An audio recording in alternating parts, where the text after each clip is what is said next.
Cellar Dwellers. It is Jack Thorne from Los Angeles once again for the Movie Cellars Month of Horrors, Terrors Through Time. And I am now on the 1990s, and I decided to go with an even crazier film than I did last time for the 80s. And I know I said that was my wild card, but I think this one is also a wild card. For the 90s, I chose the prequel to the Twin Peaks television show, Twin Peaks Fire Walk with Me by David Lynch. Now, 1992. The series of Twin Peaks has gone far beyond anyone's expectations as far as reception, as far as critical success, as far as monetary success. I mean, Twin Peaks took off like a rocket. And people loved the small town feel, the soap opera feel to the character studies, the mystery, the psychosexual trauma.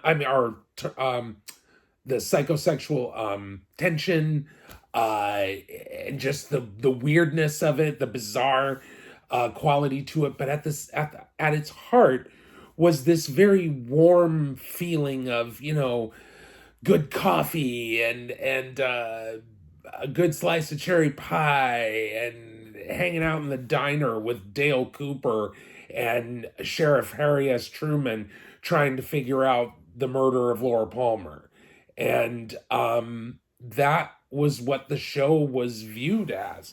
So in the second season, when Mark Frost and David Lynch deviated seriously from one another creatively on what the direction of the show should be. And so in the second season, David Lynch introduces so many of these new concepts and ideas and characters.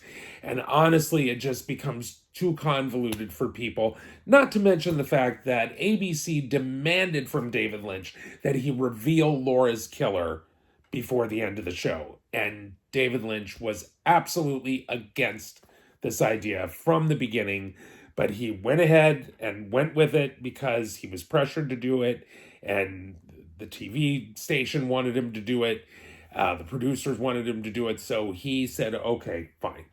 So he did it, and he has regretted it for the rest of his life. Still, to this day, David Lynch wishes that he had not caved to the pressure and done what he feels killed the show.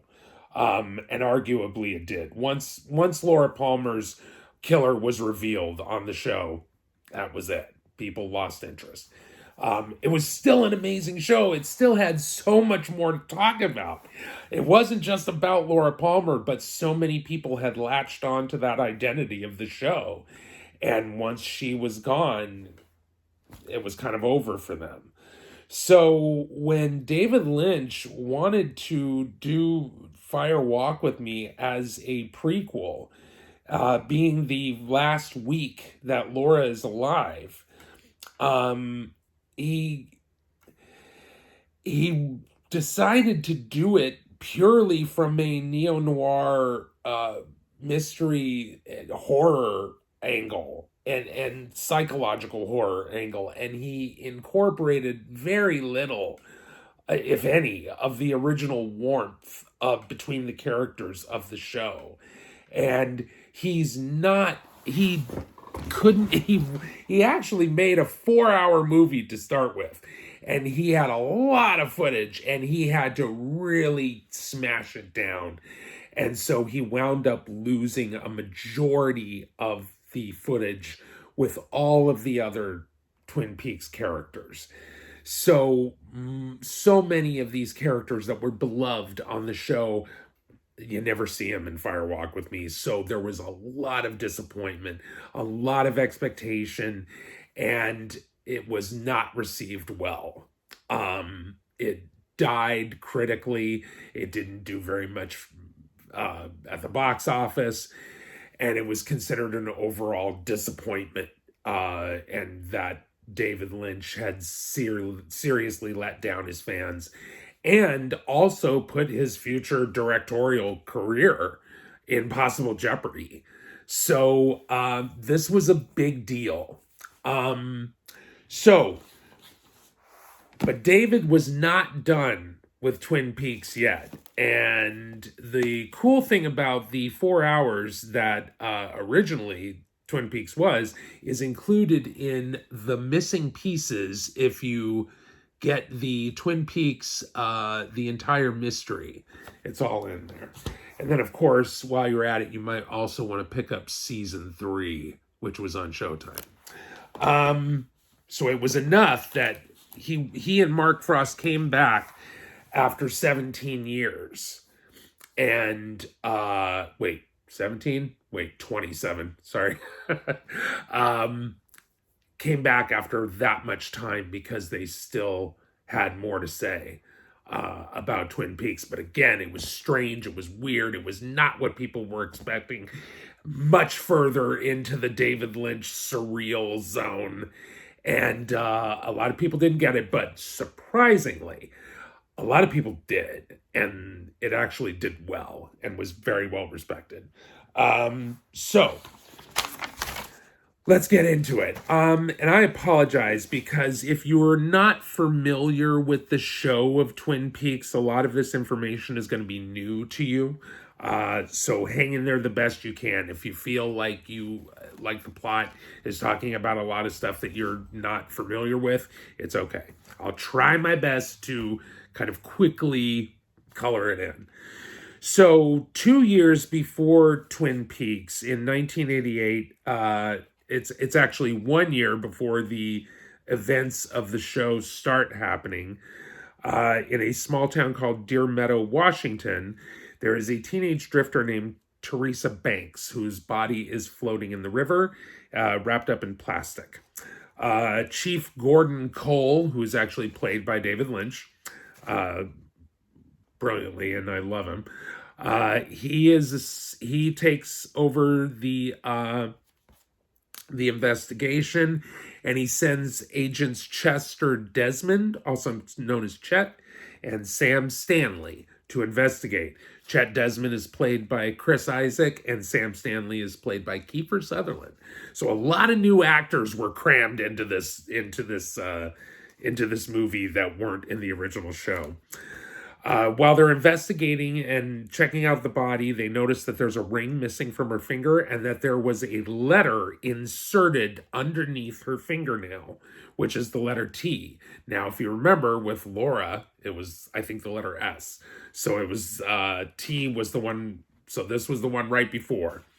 They go to the diner. The overnight waitress tells them that Teresa's arm went numb right before she died, or the night before she died. And when Chet goes back to Teresa's trailer, where Harry Dean Stanton is a very funny landlord, he notices that there is a ring with a green jewel in the middle with a strange symbol on it. So he bends over to pick it up, and he's just gone. Not just him, but the whole scene is just wiped out. So back in headquarters in Philadelphia, Dale Cooper, played by Kyle MacLachlan, and Gordon Cole, David Lynch, are talking about a dream that Cooper had. And while Cooper's talking about this dream, he gets a feeling to go check the camera out in the hallway of the office. And he goes back and forth, and he goes back and forth, back in, back out, back in, back out to the other room. And he waits, and he sees that he now is staying still, and he can see a character coming down the hallway. And it turns out that this has been Agent Philip Jeffries, played by David Bowie. So Philip Jeffries has been missing for a long time, and he goes into this crazy rant about attending some kind of meeting above a convenience store. And if you're familiar with the show, again, you know that that's where the all of the baddies from the Black Lodge are all up there talking about things, whatever it is evil things talk about.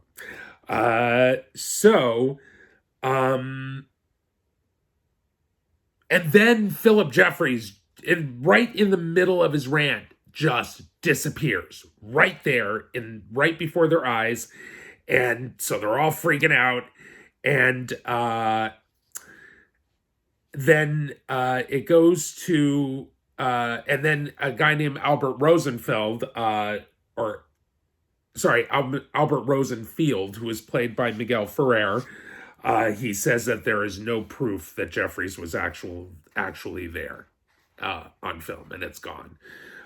So Cooper goes to Deer Meadow to check out Teresa Banks's trailer and to try and find out what happened to Chet Desmond, but he can't find anything. And that is where Dale Cooper enters the story. But as far as this film, that's most of what we're going to see from him. So now we go back to Laura Palmer. And this is Laura when she is alive, the high school homecoming queen of Twin Peaks. She is using cocaine and cheating on her boyfriend, Bobby Briggs, with a motorcycle guy that she falls for named James Hurley. So she looks in her diary. She gets her diary out from a secret place and she reads it and she finds out that there are pages missing. So she brings it to her friend Harold Smith, who is this agoraphobic who lives in his house, and she gives it to him to hold on to her for her. So then Miss Chalfont and her grandson appear to Laura, and he's this kid with this white mask with a long pointy nose. And they give her a picture and say, this would look nice on your wall. But she also warns her that the man behind the mask is in her bedroom. So Laura runs home and she goes into her room and she sees someone behind her dresser. And who this is Bob, capital B-O-B. Now, Bob is basically the main antagonist of Twin Peaks. And he is like, he's some kind of spiritual embodiment of evil and he can possess people. So he has been trying to completely possess Laura for years. Then she runs out in terror after seeing Bob in there because she's not expecting it. And she runs outside and she's hiding. And then her father, Leland Palmer, walks out of the house and she has a meltdown. She's telling herself because now Bob has been raping her since she was 12. So when she sees her father come out of the house, she is afraid that Bob might actually be her father. But she says, no, no, no, no. And she refuses to believe it.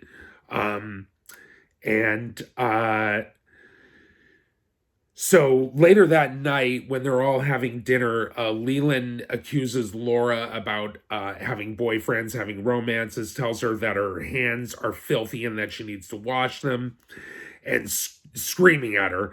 And then later, when she's in bed, he tries to apologize. So Leland is just crazy. And as you know, if you watch the show, Leland is possessed by Bob. So after hanging the picture on her wall, Laura has a dream about entering the lodge, and she sees Cooper there and also the man from the other place, or another place, which is the short Michael Parks. Wait, what's his name? Michael Anderson? I can't remember what his name, but he's the small person who wears the red suit and dances in that room with the squiggly lines on the floor, which is the Black Lodge. So that is the man from another place. So the man from the other place and Cooper are there, and the man from another place tells Laura that he is the arm, and he offers Teresa's ring that Chet Desmond picked up, the one with the green jewel on it, and offers it to Laura. And Cooper tells her, don't take it. Then later, Laura wakes up from a dream and sees Annie Blackburn, who is Heather Graham from the show, next to her in bed, and she's covered in blood. And if you watch the show, you know what happened to Annie. Annie was killed by Bob. And Annie tells Laura to write in her diary that the good Dale is in the lodge and can't leave. So then she disappears, and Laura sees the ring in her hand. But when she wakes up, it's gone. So she was having a dream, but it was a waking dream. So that night, Laura goes to the Roadhouse. It's a bar where she works as an underage prostitute. She and her pimp, the bartender Jacques Renaud, with two of their clients, they relocate to another bar just over the border in Canada. Donna Hayward, who is Laura's best friend, she was played by Laura Flynn Boyle in the show, but here she's played by Moira Kelly. She's naive to this whole world that Laura is into, but she wants to get into it, and she's curious. So she goes there, she crashes the group, and after like Laura says, basically to Donna, you're not meant for this. And Donna's like, I can do what I want or whatever. So she's like, okay, Donna, okay. But then she finally sees her, once she starts seeing her like practically almost getting raped on a table, Laura marches Donna out of there screaming at her and not to be like her. And then then the following morning, she's talking with Donna in her living room, and Leland comes down and says, we need to go meet your mother. So they're driving to go have brunch with their mother, and they come to a stop sign or something where a bunch of cars are in line waiting for the light. Actually, it's that one light that's just in the middle of the road hanging down. And while they are sitting, someone drives up to them all crazy in a truck, and it's Mike from Twin Peaks, who is basically like almost like kind of an alter ego to Bob. Bob at one time was his arm, and he cut the arm off because it was the part of him that was evil and would kill people. So he actually cut the arm off. And supposedly that's Bob, is the spirit that embodied that arm. But the arm itself is the short Michael Anderson guy. It's confusing. Anyway, so so when Philip Michael Gerard, who is Mike, drives up to their car and is screaming at Laura and Leland that that Bob is possessing her father, and that the one that's been raping her is her father. And he's trying to tell her this, and Laura's like screaming and terrorized, and so is Leland, and they pull over and they try to talk about it.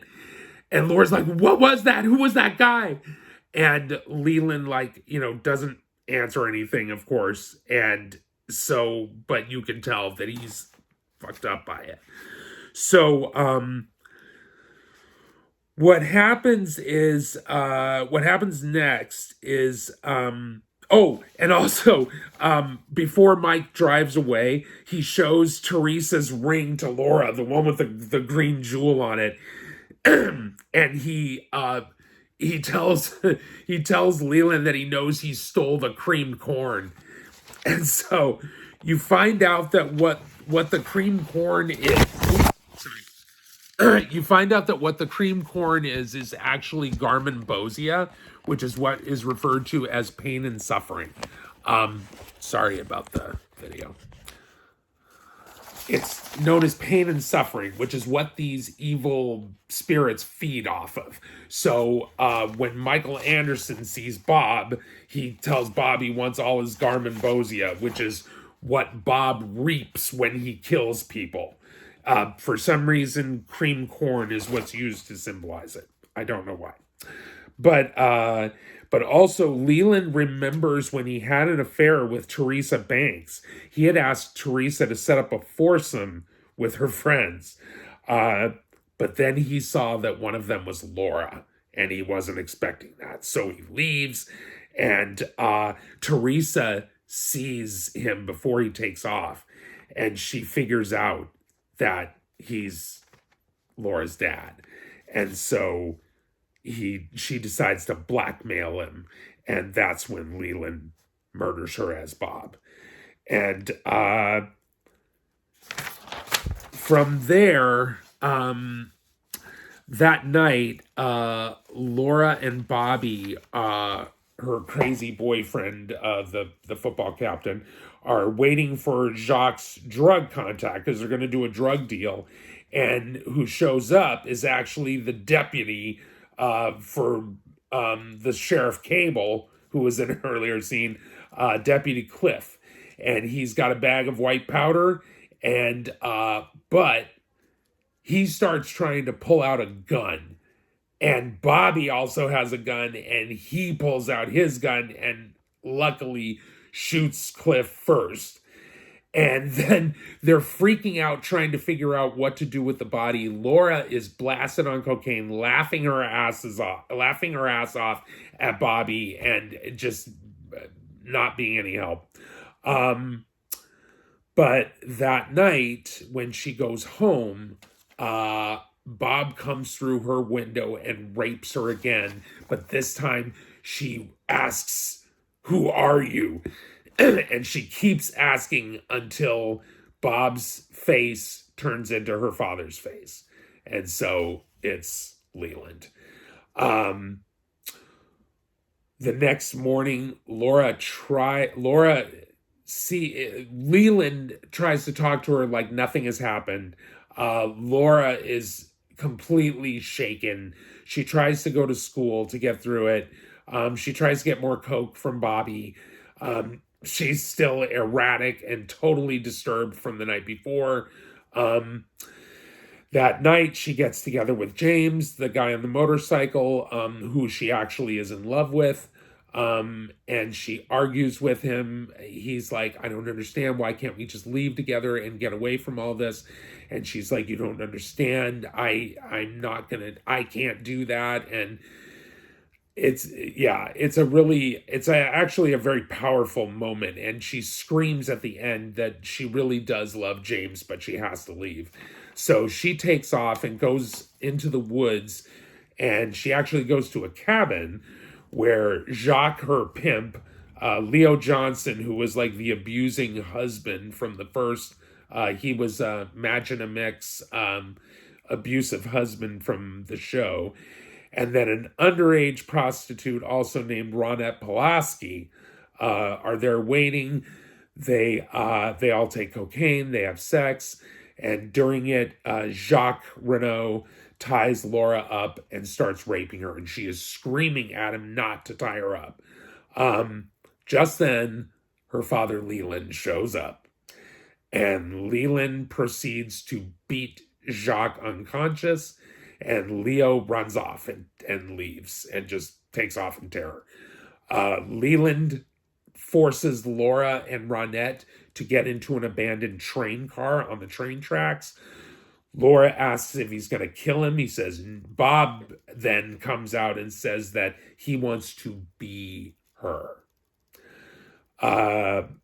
Then Bob beats Ronette unconscious, and Mike, who actually was following them, you find out, he tracked Leland there.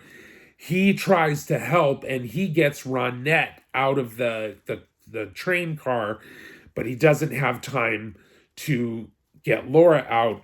But he throws Teresa's ring with the green jewel in there and tells Laura to put it on. Laura puts it on, and Bob freaks out, screaming, and loses it, and he kills Laura. And because he screams, "Don't make me do this." So he kills her, wraps her in plastic, puts her in the river.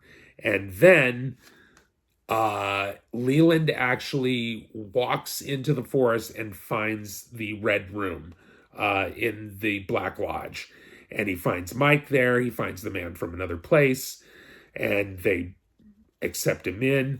The Man from Another Place demands his Garmonbozia from Bob. So Bob, he's got Leland like suspended next to him, like he's got him controlled like he's a puppet. And he basically throws this blood down on the floor, and apparently that's the Garmonbozia, and it just disappears into the floor.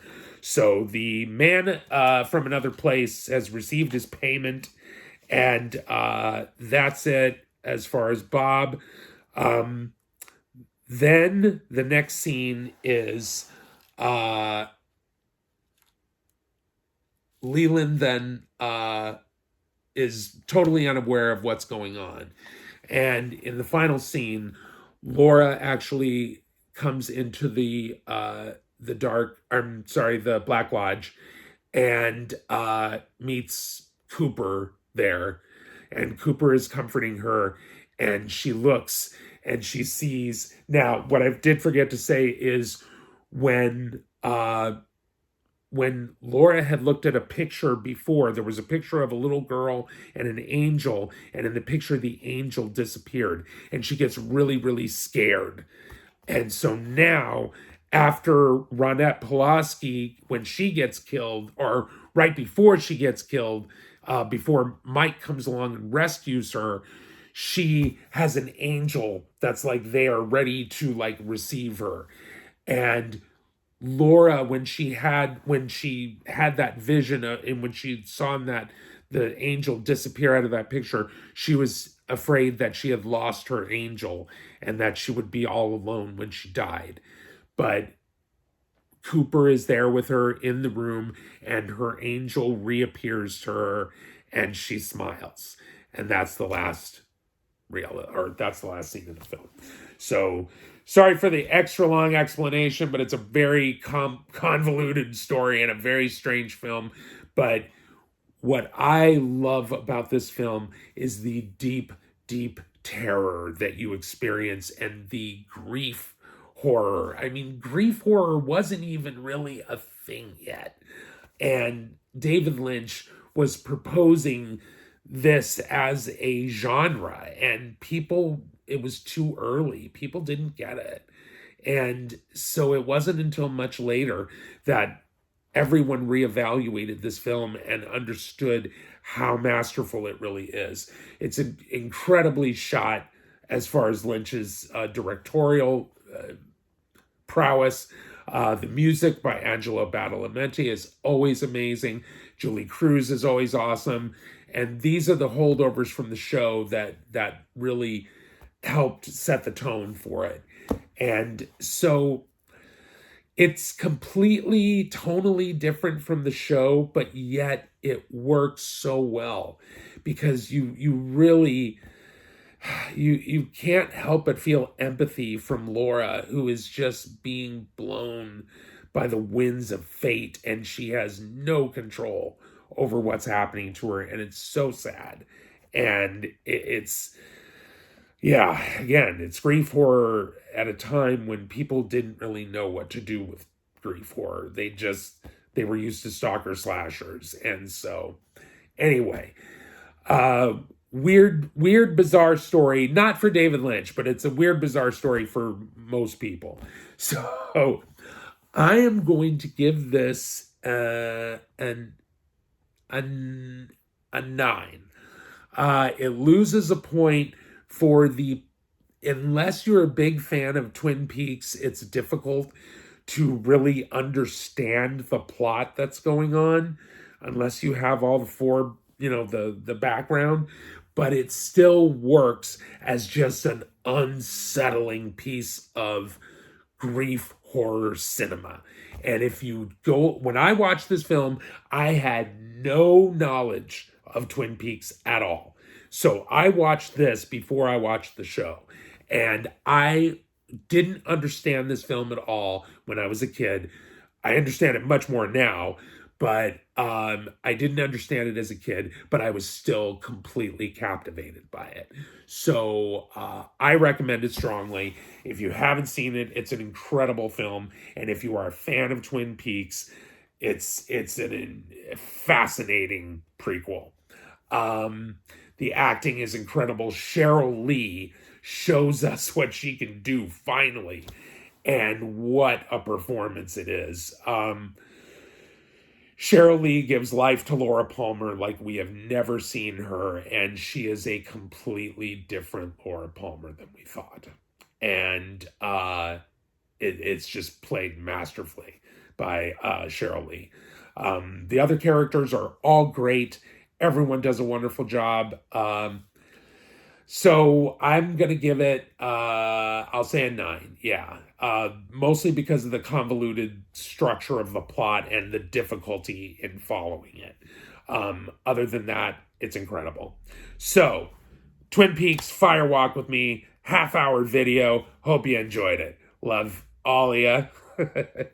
But if this is a doorway into you enjoying the world of Twin Peaks, so be it, because there is a lot.